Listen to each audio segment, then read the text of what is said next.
Howdy, folks. It is Diecastbuffet here again. Christopher Bell gets win number 2 of his career, winning at New Hampshire. Chase Elliott was so close, but Christopher Bell gets his second career win. Make sure you go ahead and pre-order that 124 race point diecast, first next-gen win for Christopher Bell. Make sure you go pre-order that over there at Circle B Diecast. Don't know if they'll be making a race win 164. They did do it for his first career win, but of course you can save on shipping with the promo code down below. Use code DIECASTBuffet. For any orders, $30 or more.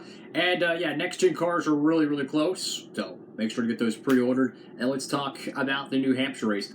I don't know about y'all, but this New Hampshire race did not feel like a 300-lap race. It felt like 400 laps, and I really enjoyed it. I've always thought New Hampshire races were way too short, and I don't know if it's just the cautions we had.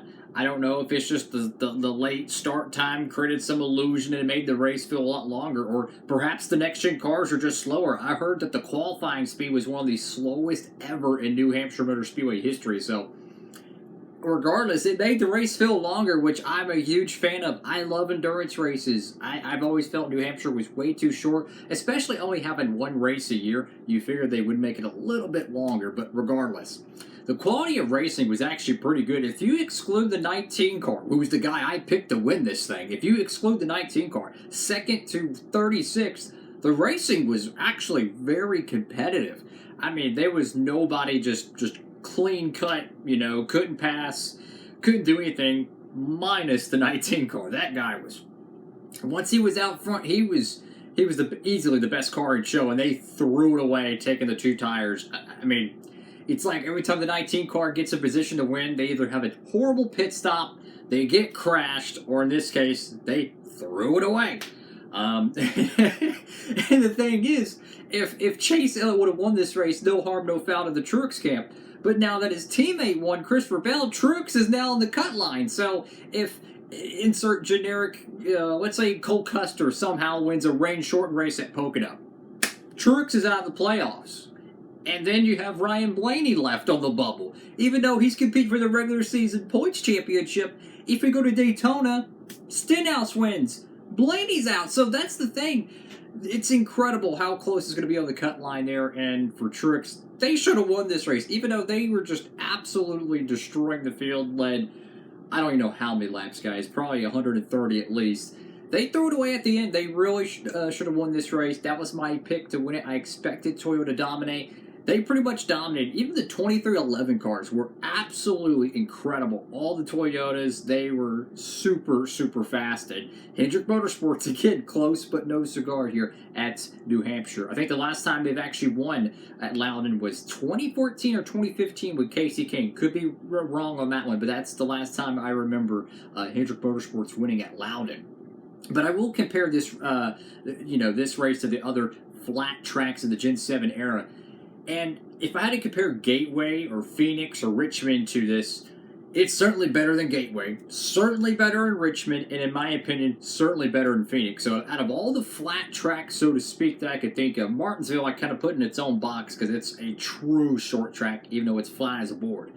This was the best race out of all of them. The cars were really competitive.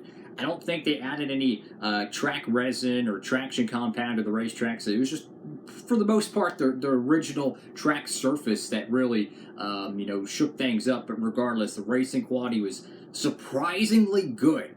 If you disregard the 19 car's dominance all through the field, you couldn't tell who was going to win the race. And Christopher Bell comes out of the woodwork, much like Eric Almirola last year, and wins this race. And it's weird. Loudon, sometimes it's a domination, right? It'll be Jimmy Johnson, Jeff Gordon, Tony Stewart, X, Y, and Z. But then you'll see some guys out of the woodwork, though, actually win here at Loudon. I mean, there was, what was it, 02, I think it was? Ward Burton won this race. And you think about it, Robbie Gordon won it in 01.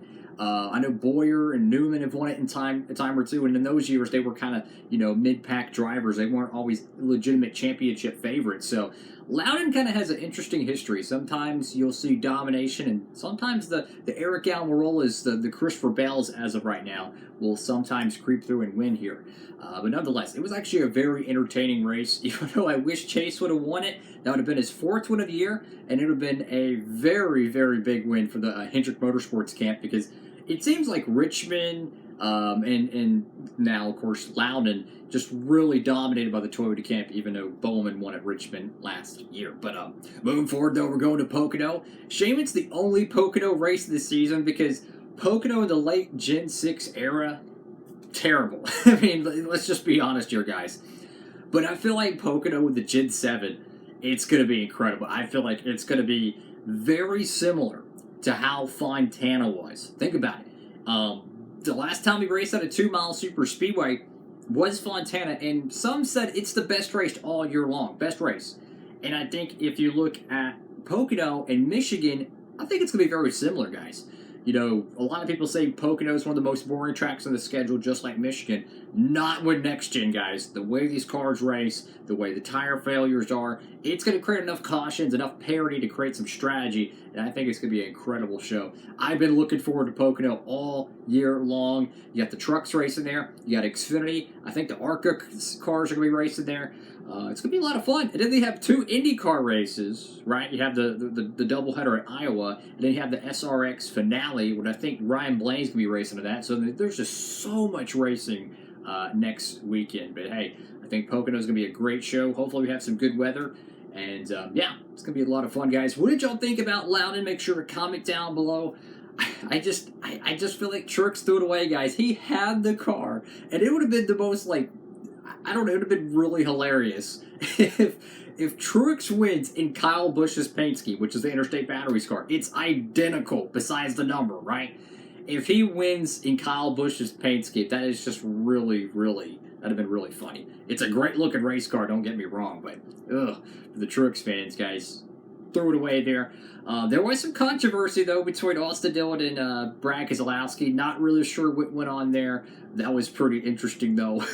And then, of course, Chastain and Hamlin, they couldn't get away from each other throughout the whole race. So it was a very entertaining event. Regardless who won the race, it was very entertaining. And compared to the Loudon races we saw in the Gen 6 era, specifically maybe 2015 to 2019, light years better. Light years better. You actually saw passing. You saw some crashes. That's what the fans want. You want restarts. You want cautions. You want tire strategy. You want, parity into the race. You don't want to see one car just dominate the whole field and have 2 cautions. That's when people generally get online and complain about it. So, for the most part, really good next-gen debut at New Hampshire. I just feel like Truex had something that no one else had, because there was no way. He was pretty much gapping the field off every restart when he was on the front row, much like Kyle Busch did at the Brickyard 400 years ago, when he would be 4 car lengths ahead before they got into turn 2 at the Brickyard. That's how fast Truex was here at Loudon. Anyways, folks, thank you all again for watching. Make sure to pre-order Christopher Bell's Race to Win 124. Not sure if they're going to be offering a 164. I hope they do, so you can kind of have a full Race 1 collection like they do for William Byron and, of course, Chase Elliott. So that'd be a really cool thing to have. Make sure to like, comment, and subscribe. And, yeah, congratulations to Christopher Bell. Win number 2. And Chase Elliott, man, he's the championship favorite right now. It's going to be fun, guys. Thank you all again for watching Diecast Buffet. Signing off.